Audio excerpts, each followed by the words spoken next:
is a blessing? Why do I need someone to tell me that I'm blessed if I'm already blessed? Would it make any difference if one told me I was blessed? Hi, this is Barry Phillips with 10-Minute Torah, day number 1 of the Torah portion of V'zot haBracha. Let's begin today in the book of Devarim, or Deuteronomy, chapter number 33. Begin reading with verse number 1.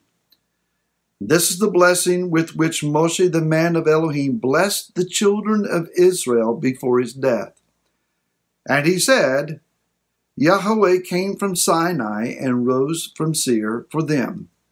He shone forth from Mount Paran and came with 10,000 of set-apart ones.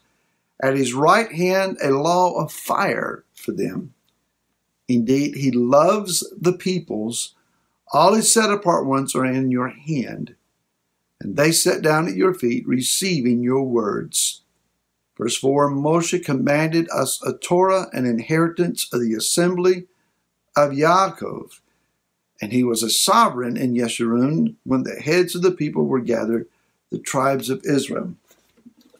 So this is the preamble before we get into the various tribes and Moshe's prophetic blessing announced over them.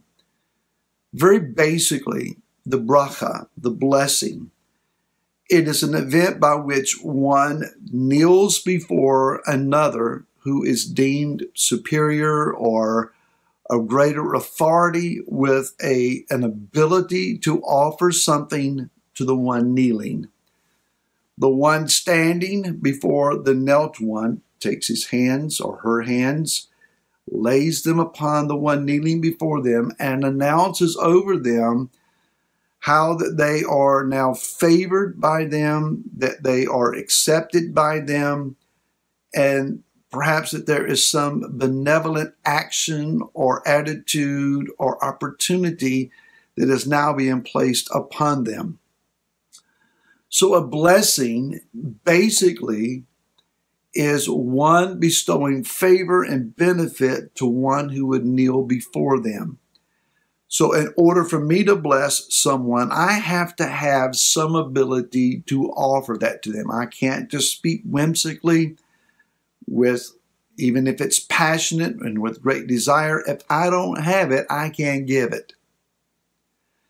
Now, a prophet, one who has an ability to discern the word of Yah, may indeed announce over someone what they have discerned the word of the Father who has such ability to say to them.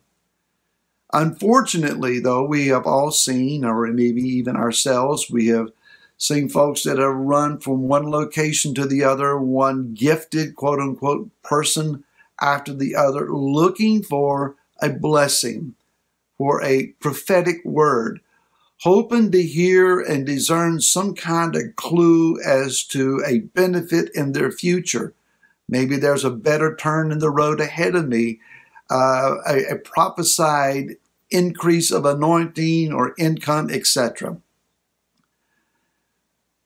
Most of that, I think, is fanciful.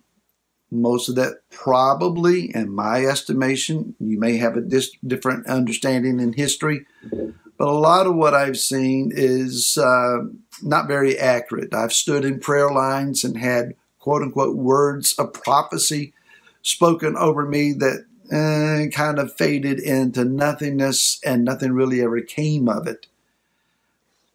Where this is a problem is that there are folks who, having received such a prophetic word, they now run the rest of their lives, order their lives, looking for that opportunity.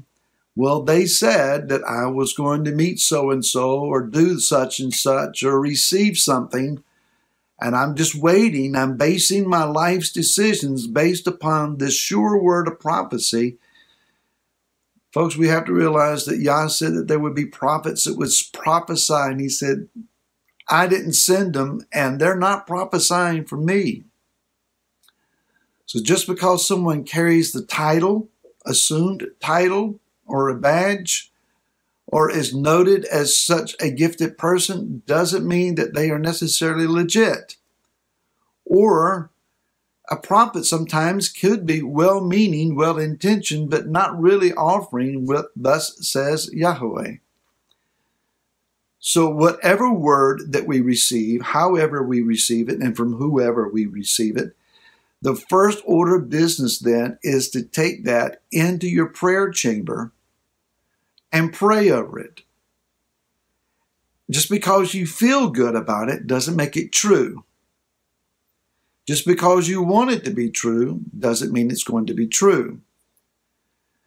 It is true when the Ruach HaKodesh tells you that it is true. Yah has ways of confirming His word to us, assuring us that this is indeed me, this is indeed what I said, and He also has a way of telling us, I didn't say that. We need to have a spirit of discernment.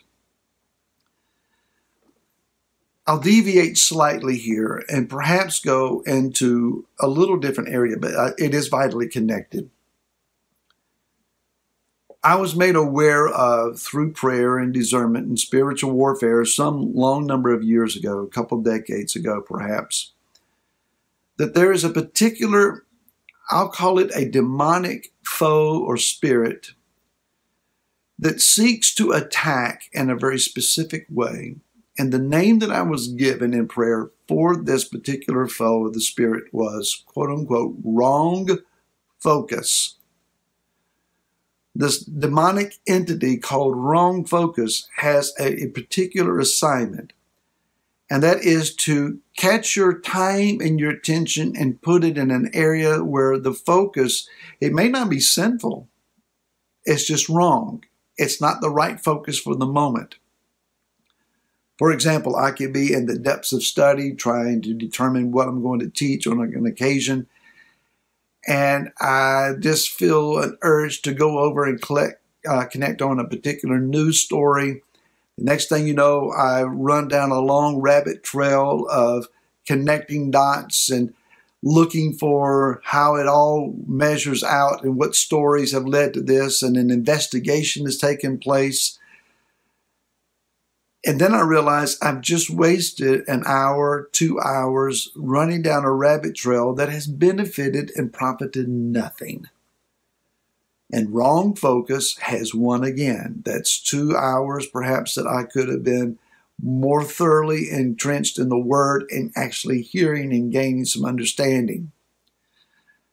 Indeed, it can be sinful pursuits. It can be I got to get up and go check on something. Just anything to divert your attention from what is legitimate and what is right. Wrong focus wants to keep you from focusing on right focus.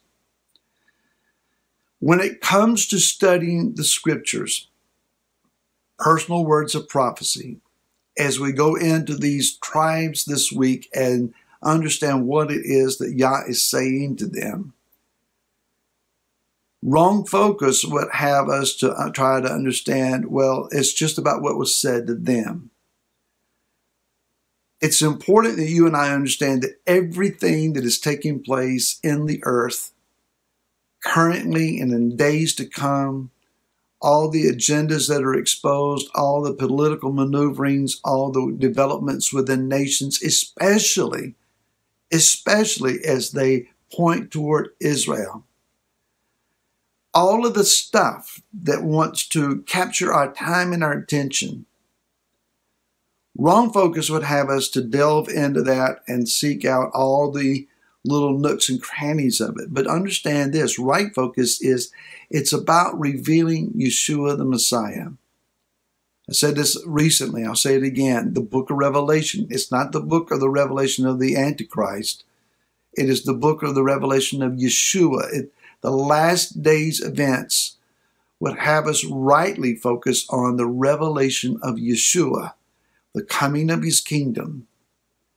Don't get caught up in all of the headlines and the distractions of what people are saying. Understand all of these events are leading us up to a climactic moment of great importance, the revelation of Yeshua as our Messiah. Stay rightly focused. Let prophecy direct you to Yeshua and the coming of his kingdom and your role in that kingdom.